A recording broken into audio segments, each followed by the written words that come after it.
to the Healing Train, where ordinary people tell their extraordinary stories of achievement.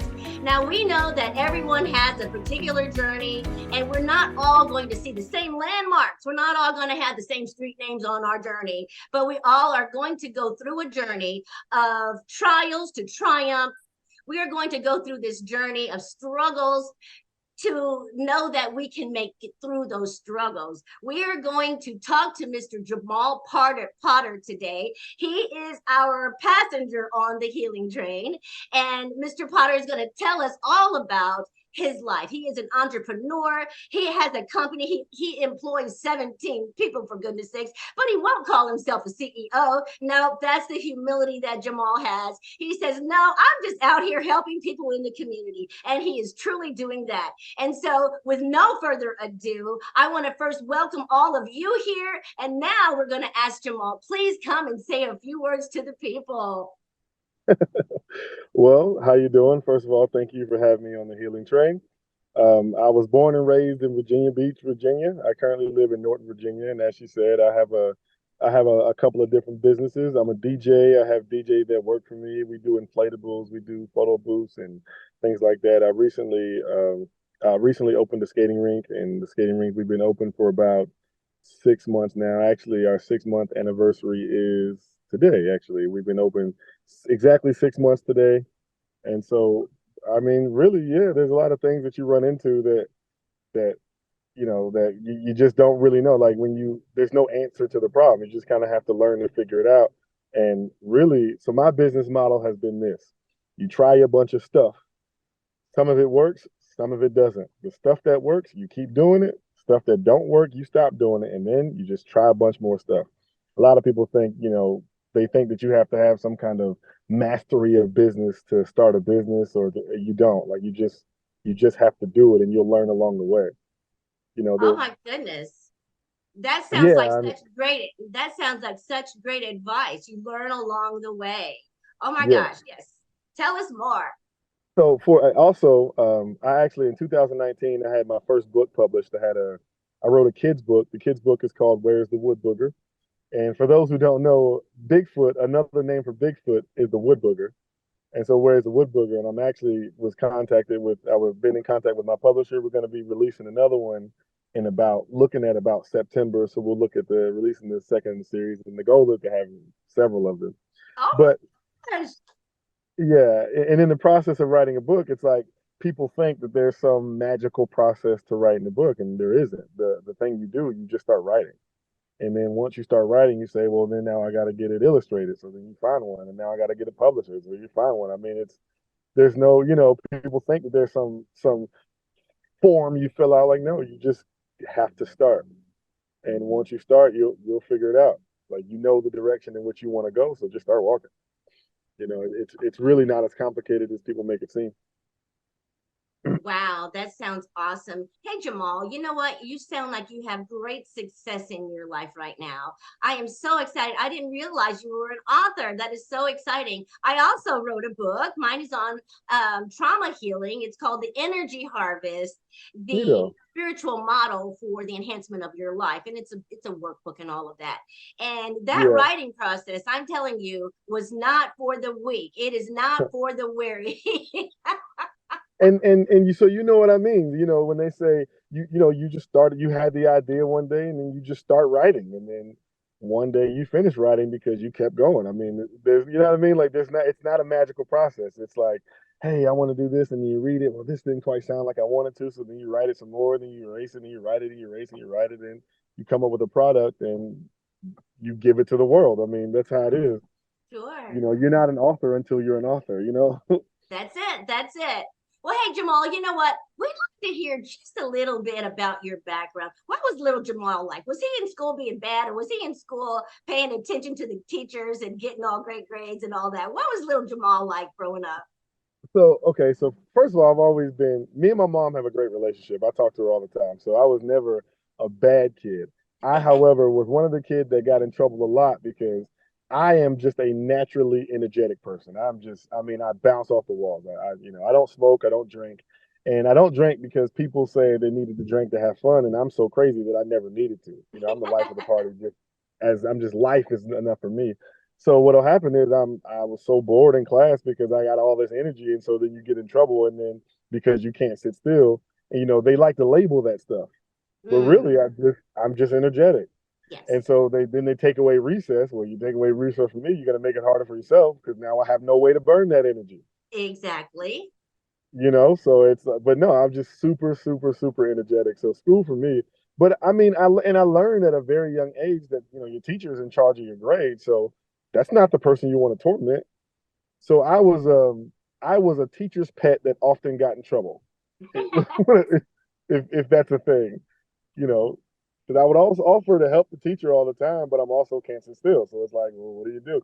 Oh yeah, I get that. I get that very well. I was a very energetic child too, and I loved school. It was the place that I felt my most authentic self. It was where I got the most positive affirmations, and I knew that the people there loved me and only wanted the best for me. So I loved going to school, and I had lots of friends too. I was quite popular actually. Same. When I was in high school, I was one of those captain of the football team, captain of the track team. Like, I was the typical jock in high school. I did everything. I was in plays.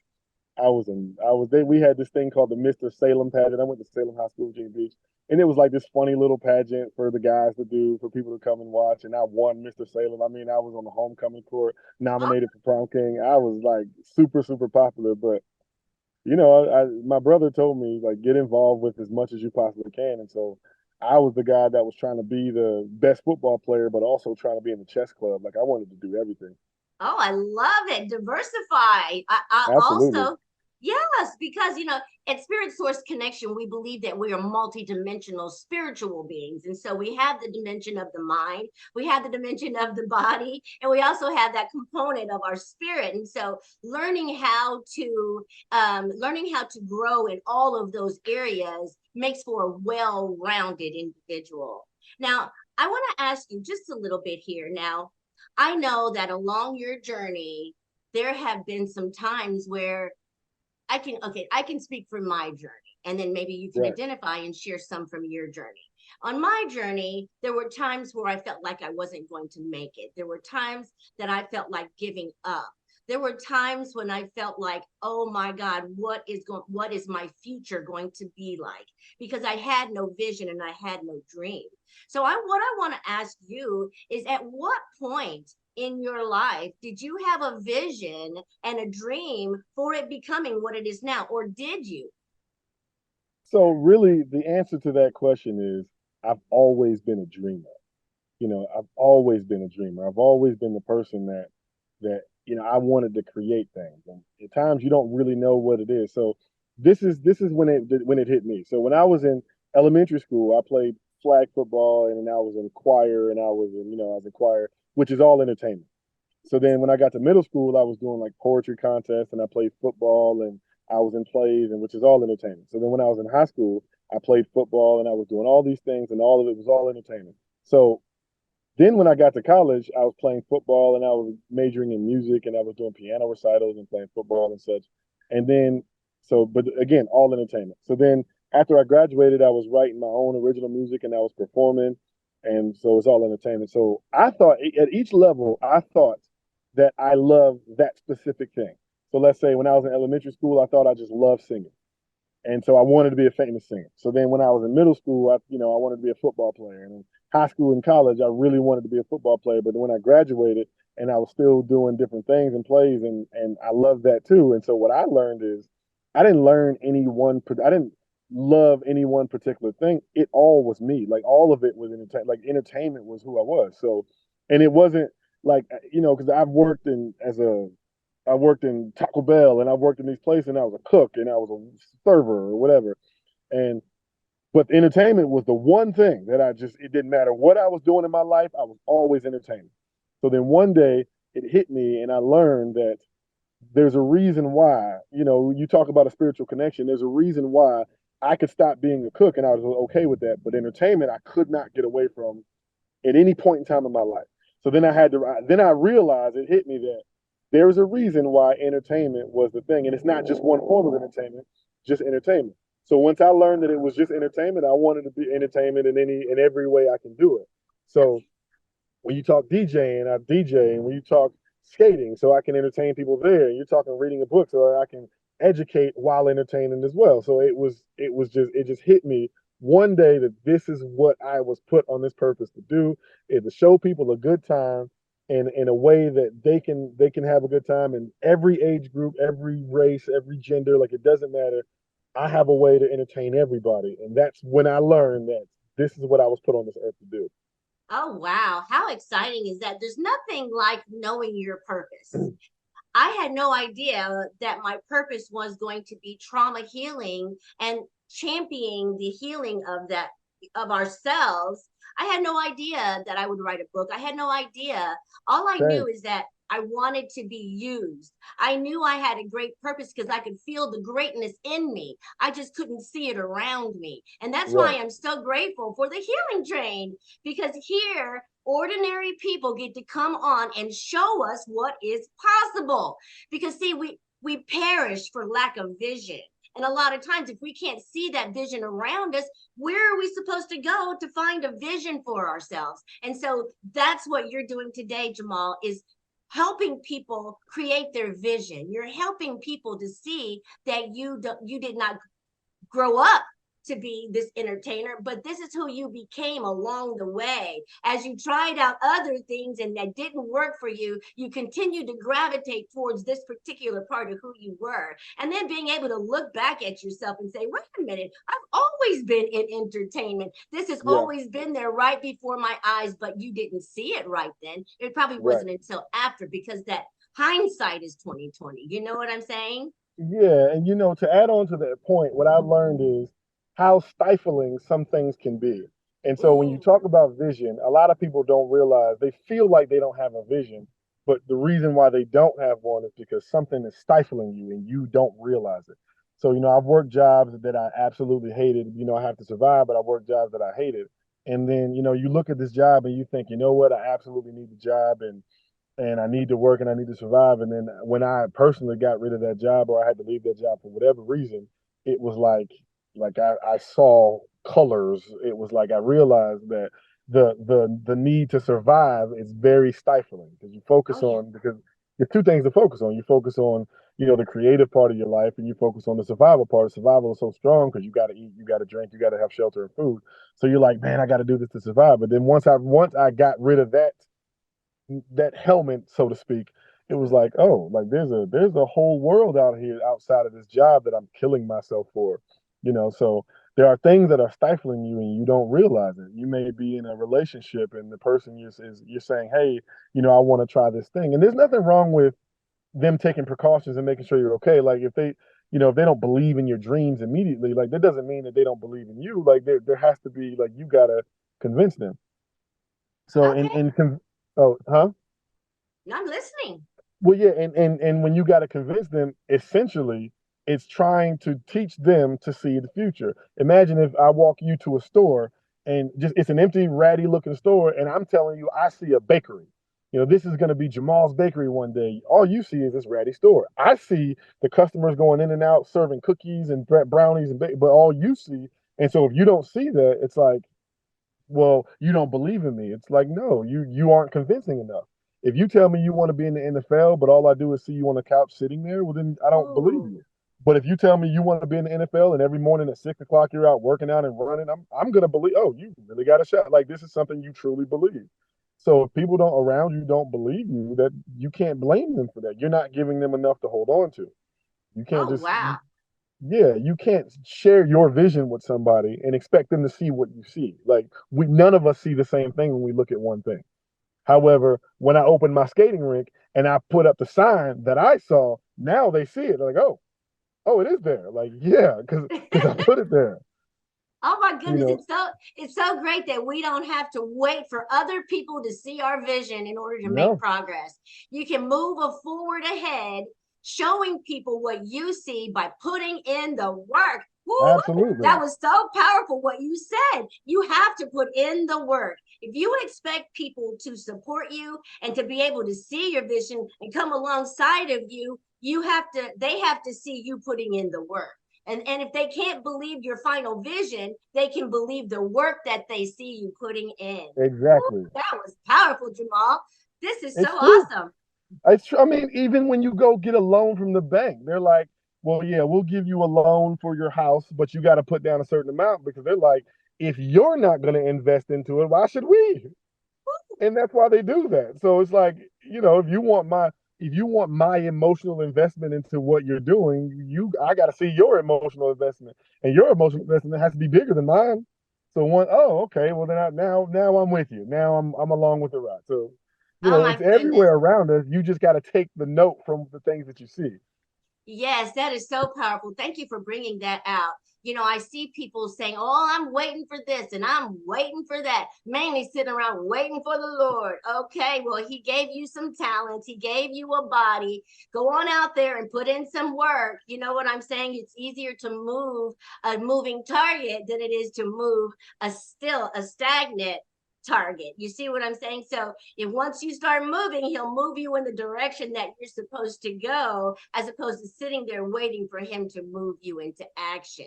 And so I'm Yeah. thanking you because your story is so inspirational. So how will you move the people into action? I want to hear this, Mr. Potter, right now. Move the people into action. So it's like if you look at it in terms of a blessing, blessings only work in motion. Even if your blessing is, even if to win the lottery, you still got to get up and buy a ticket. Because if you don't buy a ticket, how are you going to win the lottery? So it's like, everybody's looking for an opportunity, but how can an opportunity, like if you're looking for an opportunity, you have to be in a place where an opportunity can find you. So if you are not where the opportunities are, they're not going to find you. So, and if they're not finding you, then you have to ask yourself, why are they not finding me? Because they're looking for you. Because Oh, they're looking for people just like you. It's not even that you're looking for opportunities; those opportunities are trying to find you. But are you in a place to where they can find you? That's the that is biggest question you got to ask yourself. That's powerful. Are you positioned? Are you in the right posture to receive your blessing? Have you done the work to position yourself with like your hands are wide open? Are you positioned for your blessing? Are you, or are you like this? What's your positioning? Wow, that is so powerful. That is really powerful. Now, Jamal, I'm really enjoying having this conversation with you. Everything is all upbeat, wonderful. I just love it. Now, I just want to ask you here. I know that there was a turning point for me in my life where I decided I can no longer allow the ideas and thoughts and beliefs of others to dictate my success. Although I love the people around me, I can no longer wait for them to give me what I need. What was your turning point? I want to take us back to that moment where you were caught between letting go and moving forward. How did you decide, Jamal, that in that moment where you could have just given up everything, in that moment where you were feeling that self-doubt, in that moment, how did you make the decision to move forward instead? So that moment for me is I was working at a place, and it was a warehouse, and the pay was they had it was decent pay, the benefits job, but I worked with a boss, a manager that I absolutely, I mean, I just thought he was the worst person that, like, it was the worst situation you could have been in as far as having to deal with the person. So, I needed this job for, to take care of myself, but the working for this person was just, it was terrible. So this is when it hit me more than anything else. So I'm one of those like stupid, like macho guys. Like I'm not gonna go to the hospital unless I'm dying or my arms falling off. Like I'm really stupid. So I was working at a place, and I had this weird pain in my stomach that I just kind of ignored for a long time because I'm macho. And so one day, I was like, you know what, this pain has been here long enough. I'm going to the doctor. So then I clocked out, but then of my job, and then I had an event to go to, so I didn't get to go to the doctor. Next day, I get to work, and that pain is there again. So he's like, you know what? This moment today, I'm going to the doctor. Like, okay. So then, the moment I clocked out of this job, the moment I clocked out, the pain was gone. So I was like, okay. So I didn't think anything. I was like, okay. So then the next morning I woke up, I was feeling fine. The next morning I woke up, and the moment I clocked back into this job, the pain in my stomach returned. And I was Wow. like, oh. And it was bad. This person that I was working for, it was so bad. I could go the whole day and without seeing him. I could see his car in the parking lot, and that was enough to stress me out. Like it just knowing we were in the same place at the same time was Mm. stressful to me. So when I realized that my health was starting to suffer from it, I was like, this something has to change. And so then I kind of quit that job on a whim because, and we had the job, we had I had benefits and such, and my family was not, and they were not in agreement of me quitting this job, and not because they don't trust me or care about me, but they're like, you have benefits and you're quitting on a whim, and you're not gonna have benefits anymore. But I was like trying to explain to them, I'm like, look, I gotta go. Like I cannot stay in this place. So, before I kind of DJ'd a little bit and I kind of have been doing that a little bit. So I was like, it was kind of like a relationship. You get out of a bad relationship, you can't immediately hop into another one because Right. it's so stressful. You're like, you know what, I need to be single for a little while. For me, that's what it was. I was like, I need to be without a job for a little while for fear that I would work for a person that was like that. Like it was that bad. So I told myself that if I'm gonna do my own thing, this is the time to do it.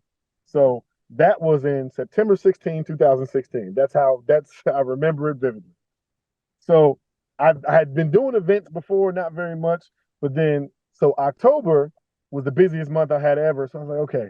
So November was slow, December was okay, January was slow, but February 2017 was super, super slow. And that was when I made just enough to pay my bills and not even enough to eat. I just ate what I had already had in the house, the leftovers, the crusty bread. So then I'm like, oh gosh, I made a mistake. Like I made a, I should have done that. I made a mistake. So then March 2017 comes and it gets a little bit better. But then April 2017 comes and then my company just explodes. So April 2017, I have not had to worry about growth. It's been growing and growing ever since. And the moment that I realized that I made that change is my family, my brother and my mom and my brother, they kept saying, you need to find a job with benefits, you need to find a job with benefits, blah blah blah. That's what they kept saying. The moment I realized that I changed their minds, one day my mom called me, and instead of telling me that I needed to find a job, she said to me that she gave me a business idea, and so that's when I realized that her belief in what I was doing had changed. Which was important to me because I care about them. So Yes. when that moment happened, I was like, oh, well, so not only is this belief in me, it's like now I'm getting outside help as well. So then she gave me this idea and I took it and it worked. And then ideas just start pouring in. And it's so crazy because the conversation about opportunity, because at first you're like scratching and clawing for every little opportunity you get. But then once you truly put yourself out there, you're flooded with them. Like, the world has a lot of problems. And if you are want something that can solve that problem, they're looking for you. And then once I learned that was the end of it for me. Wow, Jamal, that is such a remarkable story. Oh my gosh. Thank you for telling us that. Now, people that are on this journey of deciding whether they want to be an entrepreneur or not, they understand that yes, there is going to be a struggle. Yes, you're going to have to work really hard for yourself, but wouldn't you rather put in that work for yourself than anyone else? You know what I'm And it's so interesting how that whole concept works is because the idea is that people don't want to struggle. Well, it's like being overweight is a struggle, saying? being in shape is a struggle. Yes. Pick your struggle. I mean, you're going to be struggling regardless, because if you're not an entrepreneur, you're still struggling. So it's like, what do you want your struggle to be? Oh So my because you're not going to go through life without a struggle. That's not going to happen. So do you want to struggle while you're trying to, while you're working for someone else, or do you want to struggle working for yourself? Like, what is it that you want to do? Because you're going to struggle. You have to struggle. That's just part of the world we live in. So it's definitely part of the deal, isn't it? yeah, hard is hard. Like, living living an unhealthy lifestyle is hard because you have to go to the doctor and your health. Living a healthy lifestyle is hard because you can't have and do whatever you want to do. Pick your heart. Like, which one do you think, it's hard is hard. Life is hard. Life is not gonna be easy. Pick your Yes. heart. Exactly. Exactly. And so, the thing about life not being easy and having struggles and things like that, at some point you start seeing the benefit if you are consistent. If you just continue to move forward and do not give up, you're going to see the light at the end of the tunnel. You're going to see the benefits of your labor, and it will motivate you to continue to move forward. And Yeah, so, and people have this thing about failure. They have this thing about failure where they think failure is like a bad thing. No, failure is great. Because dead ends are great. Because if you are trying to find directions to a place and you are driving and you're not sure if that's the right way, a dead end tells you that it tells you you're going the wrong way. So now you have the knowledge that that that's not the right way. You can turn around now. But if there's no dead end, if there's no indicator that you're doing the wrong thing, well, then you're just going to keep going in the wrong direction. So people are so afraid of failure. Failure is just a dead end that says, no, turn around. You're going in the wrong direction. Not that you exactly. haven't made any progress, but this is not the direction you need to go in. Like, okay, so there was a fork in the road. I went right. That was a dead end. Okay, so I should have went left.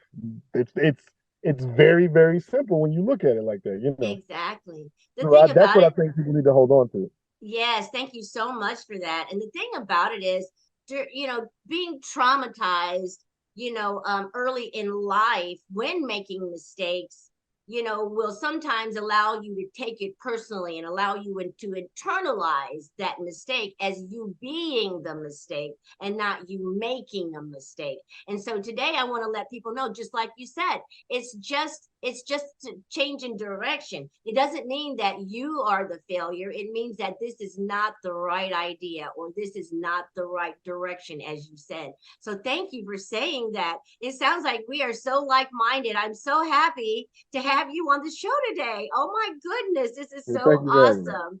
Yes, this is so awesome.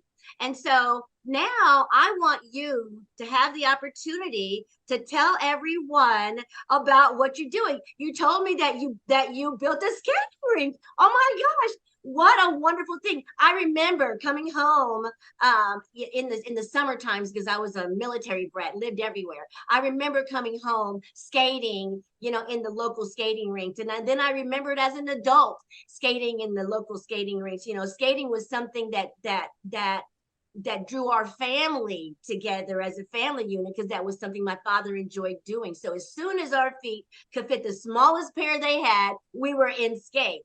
And to this Right. day, many of us still skate. So, what was your relationship with skating? Were you a skater or do you just like to go to the skating rink? Which one was it? I ironically growing up, it was neither. I mean, I went to the skating rink a bunch of times and I knew how to skate, but I wanted to offer an array of different types of entertainment. So Yes. the way I came with the skating rink is I did the research behind how the skating rinks are becoming popular again because we know trends recycle. I mean, mullets became popular again somehow. But trends recycle. So I did my research. I was like, you know what, I'm gonna try this out. And I and I never owning a skating rink is something I never thought. Like if you would have asked me a month before I opened the skating rink, if you were to ask me would I would have said no. It just never was something I did. So that's how I landed on it. And I live in a small area, and I know that. So the things that survive in this area are things that you can do over and over again because we don't have a large population. So when you look at a movie, you can't watch the movie 100 times because if you do, then it's like it's the same movie, nothing changes. But a skating rink, every time you come there, you don't skate the same path. You don't walk the same path. Like it's a different experience every single time you come. So that's when I decided to do it. And to give you an idea, so the skating rink. So when I was in high school, we learned about Alexander the Great, and I just thought that was the greatest thing ever. That's people called Alexander the Great. So my name is Jamal Potter. People call me JP. So as a joke in high school, I called myself JP the Great because I just thought it was the greatest thing ever. So then when I started to DJ, my alias was DJ JP the Great. So you know what? We're in the podcast. We're gonna take a walk for a second. Okay. So when naming my skating rink, I was trying to come up with the best thing to come up with, the best name for it. Uh-huh. So what I came up with, let's see if I can. I call it the Great. The Named great. the Great, named after me, which is why I'm wearing the shirt. It's named Oh, after what wow. my alias turned into. and it stands for the Gaming, Recreation, Entertainment, Adventure Theme Park. Is what it stands for. So it's an acronym. I So and it's love it. so it's named after me, and because it's just it's just so you get in there. We have arcades in there. We have arcades. We have a skating rink. We have, I just I just like to provide things, just to provide like a fun, safe environment for people, and I'm able to do that. So you know, That is that- remarkable. Oh my God, how exciting. Now I want you to plug anything that you have going on in the skating rink, anything you want to invite people to. Let us know what's going on this summer with the Great.